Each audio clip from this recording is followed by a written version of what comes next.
सत साहिब भैया। और सब सब निकालते हैं, मगर मंगलसूत्र क्या करना चाहिए? मंगलसूत्र रखना है क्या, पहनना है क्या नहीं? थोड़ा इसकी जानकारी दो तो भैया।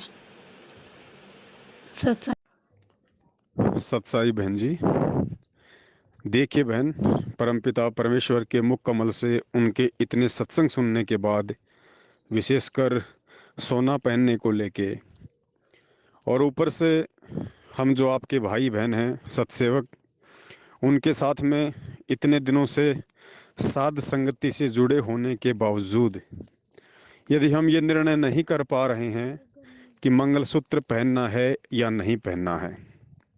बहन जी, जब परमेश्वर ने स्पष्ट मना कर दिया कि सोने को हमने ना तो घर में रखना है, ना हमने इसको शरीर पे धारण करना है, तो फिर चाहे वो मंगलसूत्र हो, चाहे और कोई अन्य कोई सूत्र हो, हमें उसको नहीं पहनना तो नहीं पहनना। ये सतगुरु का वचन है।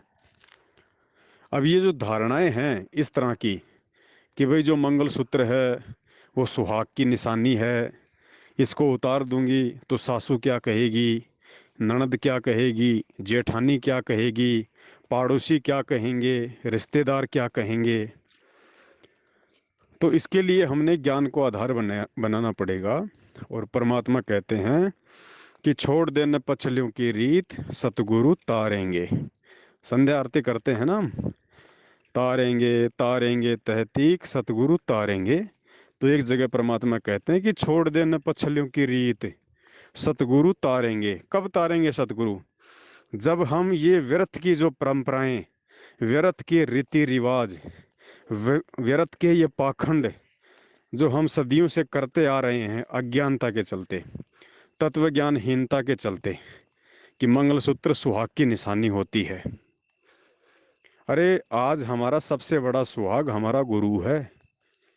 आज हमें इस आत्मा का असली पति मिल गया जो अमर है, अमर।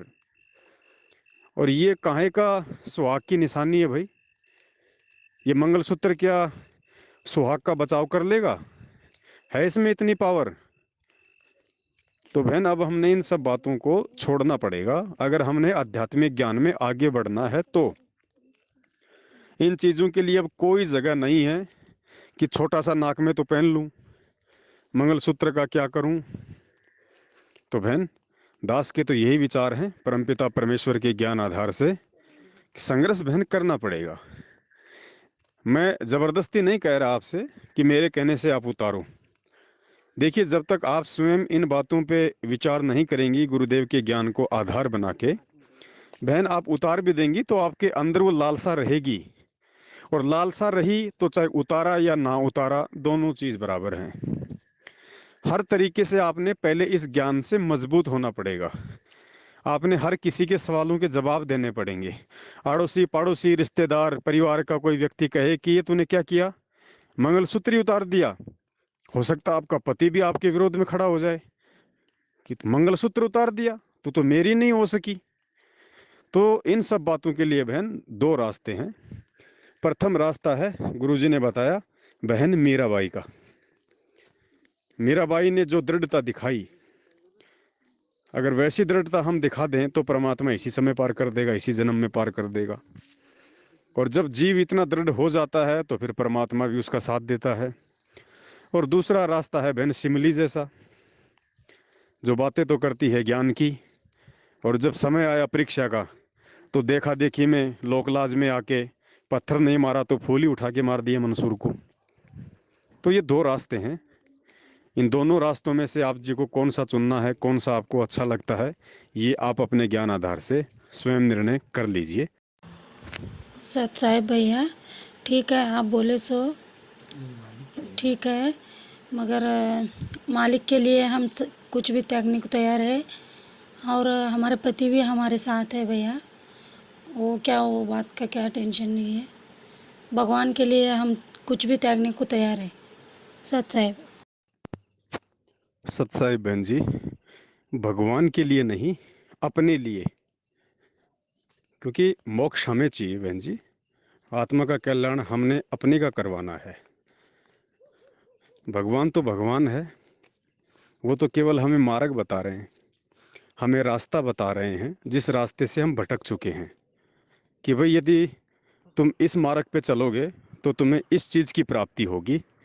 वो केवल हमें गाइड कर रहे हैं, मार्गदर्शन कर रहे हैं। तो हम भगवान के लिए नहीं, हम अपनी आत्मा के कल्याण के लिए। और ये बहन चाहे किसी जन्म में कर लो, ये करना पड़ेगा। गुरुजी ने कहा सतलोक जाने की यही प्रोसीजर है, यही नियम है। चाहे जब भी तुम्हारा दाव लग जाए किसी भी जन्म में, किसी भी युग में, तो देख लेना भाई इसके अलावा दूसरा रास्ता नहीं है। या तो ये गहने, ये सोने, ये लोक लाज मान मर्यादा आज उतार फेंको, या फिर अगले किसी जन्म में या अगले किसी युग में उतार के तो फेंकने पड़ेंगे। जब तक इतनी दृढ़ता नहीं आएगी तब तक सतलोक का मुंह नहीं देख सकते। तो कोशिश करें बहन, आज बहुत अच्छा मौका है। इस समय परमात्मा चाहे जितनी आत्माओं को लेके जा सकते हैं, अगर कोई जाना चाहे तो। इसको गोल्डन चांस कहते हैं। तो आज मौका है बहन। और वरना फिर परमेश्वर ने तो पूरा विधान बता ही रखा है कि नक बेसर नक से बनी, पहरे थी हार हमेल, और सुंदरी से कुतिया बनी, सुन साहिब के खेल। जो मालिक की आत्माएं होंगी वो बहन जी समझ जाएंगी, और वो संघर्ष करेंगे। भाई परमात्मा ने संघर्ष करके दिखाया पहले, आज भी संघर्षरत हैं। तो हमने भी संघर्ष करना होगा, तभी विजय प्राप्त होगी। सत साहिब।